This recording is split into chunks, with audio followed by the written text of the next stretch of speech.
Question number 5.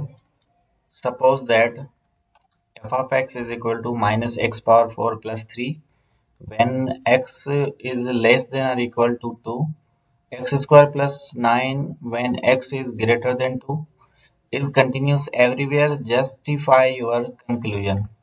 अब इस question के अंदर हमें सिर्फ कंटिन्यूस और डिसकंटिन्यूस नहीं बताना है, बल्कि ये भी बताना है कि ये क्या ये हर जगह पे कंटिन्यूस है या नहीं, मतलब हर पॉइंट पे कंटिन्यूस है या नहीं है। तो सबसे पहले तो हम चेक करते हैं, टू के लिए हम चेक करते हैं इसको, जो कि वैल्यू हमें गिवन है। उसके बाद हम इसमें इस पे डिस्कस करते हैं। सबसे पहले देखते हैं कि कंटिन्यूस के लिए पहला पॉइंट ये होता है कि डिफाइंड होना चाहिए। तो इसका मतलब ये है कि मैं इसको चेक करूंगा एफ ऑफ टू पे। एफ ऑफ टू के लिए फंक्शन कौन सा सेलेक्ट करेंगे? देखें, यहाँ पे होता है एक्स, एक्स की जो वैल्यू है वो लेस देन और इक्वल टू, मतलब टू इक्वल वाली कंडीशन आ रही है फर्स्ट में। हम फर्स्ट को लेंगे, इसके अंदर हम टू पुट करेंगे। तो फर्स्ट फंक्शन है हमारे पास माइनस एक्स पावर 4 प्लस 3। तो यहाँ पे हम टू की वैल्यू पुट करेंगे, माइनस ब्रैकेट में टू रखेंगे, एक्स पावर 4 प्लस 3। तो ये हो जाएगा एक्स पावर टू पावर 4 बराबर होगा,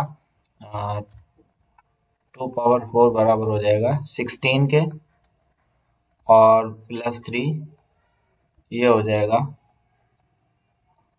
माइनस का 13। तो इसका मतलब ये है कि जो फंक्शन है वो डिफाइंड है। फर्स्ट पॉइंट जो है वो क्लियर है। Function F of x is, या एफ ऑफ टू जो हमारा पॉइंट है, F of two is defined. अब इसका हम सेकेंड पॉइंट चेक करते हैं कि ये लिमिट एग्जिस्ट करता है या नहीं करता है। तो सेकेंड पॉइंट के लिए लिखते हैं हम लेफ्ट हैंड लिमिट।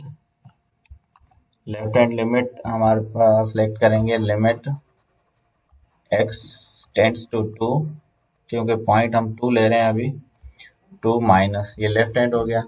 अब यहाँ पे जो x की कंडीशन होगी वो x जो है वो लेस देन टू होगा। अब लेस देन टू के लिए हम देखें, फर्स्ट फंक्शन जो है वो सिलेक्ट करेंगे, सेकंड फंक्शन में x ग्रेटर देन टू है। तो फर्स्ट फंक्शन है हमारा माइनस एक्स पावर 4 और प्लस 3। अब अप्लाई लिमिट करेंगे हम यहाँ पे, अप्लाई लिमिट।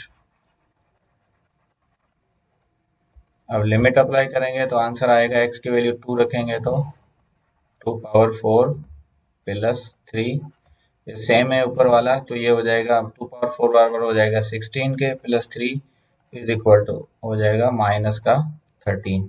मतलब लेफ्ट हैंड लिमिट जो है वो माइनस 13 आ रही है। उसके बाद हम निकालते हैं right hand limit. Right hand limit, इसके लिए लिमिट होगी x टेंड्स टू 2 प्लस, अब यहाँ पे x की वैल्यू जो है वो ग्रेटर देन 2 है। तो इसके लिए हम सेकंड फंक्शन सेलेक्ट करेंगे जिसमें आगे लिखा हुआ है कंडीशन कि x इज ग्रेटर देन 2। तो यहाँ पे हम सेलेक्ट करेंगे x square plus 9, limit apply करेंगे।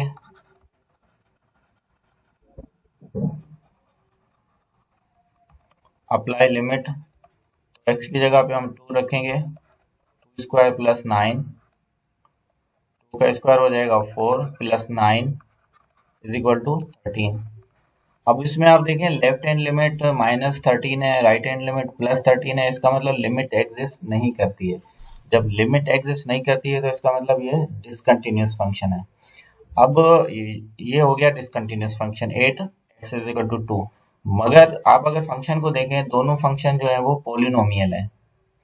हर पोलिनोमियल फंक्शन, ये एक प्रॉपर्टी है कि हर पोलिनोमियल फंक्शन जो है वो कंटिन्यूस होता है। तो इसके बारे में हम ये कंक्लूजन ये बनाएंगे कि ये फंक्शन जो है वो हर पॉइंट पे कंटिन्यूस है, मगर सिर्फ x इज इक्वल टू 2 पे जो है वो डिसकंटिन्यूस है। हम सबसे पहले लिखेंगे कि limit does not exist, left hand left hand limit is not equal to right hand limit, therefore limit x tends to 2 f of x does not exist,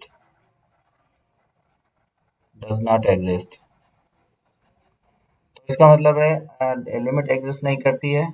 जब लिमिट एग्जिस्ट नहीं करती है तो ये हो गया डिसकंटिन्यूस। मतलब हम लिखेंगे कि f of x इज